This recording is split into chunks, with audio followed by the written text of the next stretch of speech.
കിട്ടുന്നത്. Hello, it's me Sulu. എന്തൊക്കെയാണ് എല്ലാവർക്കും വിശേഷം? അപ്പോൾ നമ്മൾ കൊല്ലത്ത് പോവാണ്. വീട്ടിലേക്ക് വേണ്ട കുറച്ച് സാധനങ്ങളൊക്കെ നോക്കാൻ വേണ്ടി പോവാണ്. അപ്പോൾ പറപ്പിച്ചുകൊണ്ടിരിക്കുക ഇപ്പുറത്തെടുത്ത് കിടന്ന് ഉറങ്ങുന്നത്. പോകുന്ന വഴിയിലൊക്കെ ഛർദിലും കാര്യങ്ങളൊക്കെ ആയിരുന്നു. അതാ പിന്നെ വീഡിയോ ഒന്നും എടുക്കാറ്. അവര് ഛർദിച്ച് എത്രയോ ഒരുപാട് വട്ടം ഛർദിച്ച്.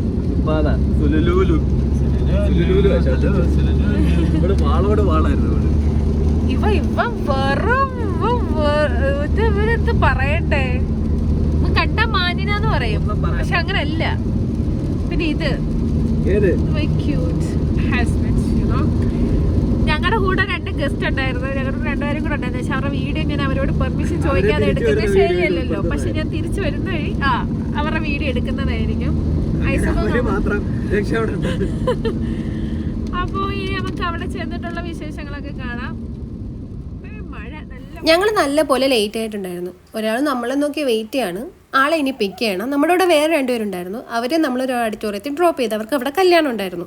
അപ്പോൾ ഇതാണ് ഞാൻ പറഞ്ഞ ആള്, ശരത്തേട്ടൻ. പക്ഷെ ഞാൻ ശരത്തേട്ടനൊന്നും വിളിക്കത്തൊന്നുമില്ല, ശരത്തേന്നാണ് വിളിക്കുന്നത്.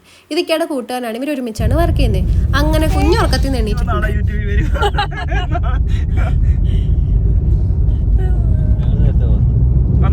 വിശപ്പിൻ്റെ വിളി അങ്ങേയറ്റുള്ളതുകൊണ്ടും കുഞ്ഞ് ഛർദ്ദിച്ച ഒരു പരുവമായതുകൊണ്ടും ബാക്കി പരിപാടി ഫുഡ് കഴിച്ചിട്ട് തുടങ്ങാമെന്ന് പറഞ്ഞുകൊണ്ട് ശരത്തേട്ടൻ പറഞ്ഞെന്ന ഷോപ്പാണിത്. ഇത് ഹോട്ടൽ റാഹത്ത്. അപ്പോൾ നല്ല ആംബിയൻസ് ആണ് കേട്ടോ. ഇവിടുത്തെ ഫുഡും ഒരു രക്ഷയില്ല. മന്തി അടിപൊളിയാണ്. കഴിക്കാത്തവരുണ്ടെങ്കിൽ വന്ന് കഴിക്കണം കേട്ടോ. അപ്പോൾ ഇത് അവർ ഭാര്യയും ഭർത്താവിനെയും പോലെ ഇരിക്കുന്നു, ഞാൻ ഇപ്പുറത്ത് നോക്കിയിരിക്കുന്നു. അങ്ങനെ ശരത്തേട്ടനും സുൽഫിയും ഓർഡർ ചെയ്തത് മന്തിയായിരുന്നു, ബീഫ് മന്തി. അപ്പോൾ കുഞ്ഞിനെ അതാണ് കൊടുത്തത്. അവനിപ്പോൾ വലിയ കുഴപ്പമില്ല. ഇക്ക് ഫ്രൂട്ട് സലാഡും കഴിച്ചു, ഞാൻ ബിരിയാണിയാണ് കഴിച്ചത്. അങ്ങനെ നമ്മൾ അവിടെ നിന്ന് ഇറങ്ങിയിട്ട് AG ലൈറ്റ് ഹൗസിലോട്ടാണ് പോയത്. നമ്മൾ കുറച്ച് ലൈറ്റൊക്കെ നോക്കി വെച്ചിട്ടുണ്ടായിരുന്നു, അതിവിടെ കിട്ടുമോ അറിയണം. അങ്ങനെ ചെന്നപ്പോൾ തന്നെ നല്ല കളക്ഷൻസ് ഉണ്ടായിരുന്നു. നമ്മുടെ വീട് പണി ഏകദേശം അൽഹംദുലില്ലാ തീരാറായി വരുന്നു. അപ്പോൾ നമുക്ക് അവിടത്തേക്ക് ലൈറ്റ് വേണമായിരുന്നു. അങ്ങനെ നമ്മൾ കുറേയൊക്കെ നോക്കി.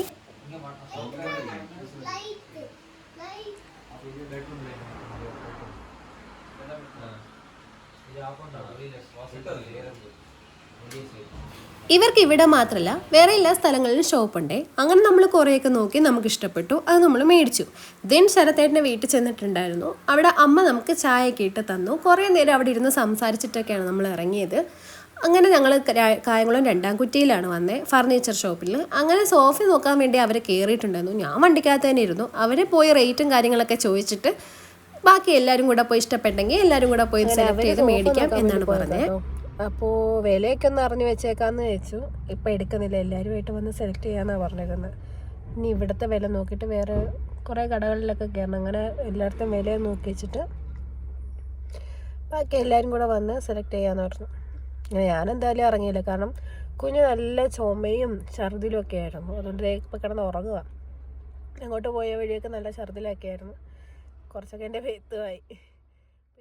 ഇനി പ്രത്യേകിച്ച് പരിപാടികളൊന്നുമില്ല, നേരെ വീട്ടിൽ പോവാണ്. അവിടെ കുഞ്ഞുമായും കസിൻസൊക്കെ വന്നിട്ടുണ്ട്. ഇനി കുഞ്ഞിനെ പോയി ഒന്ന് ഫ്രഷ് ആക്കി കിടത്തണം. അപ്പോൾ ഇന്നത്തേക്ക് ഇത്രയുള്ള നല്ല വീഡിയോസൊക്കെ ആയിട്ട് ഇനിയും വരാം.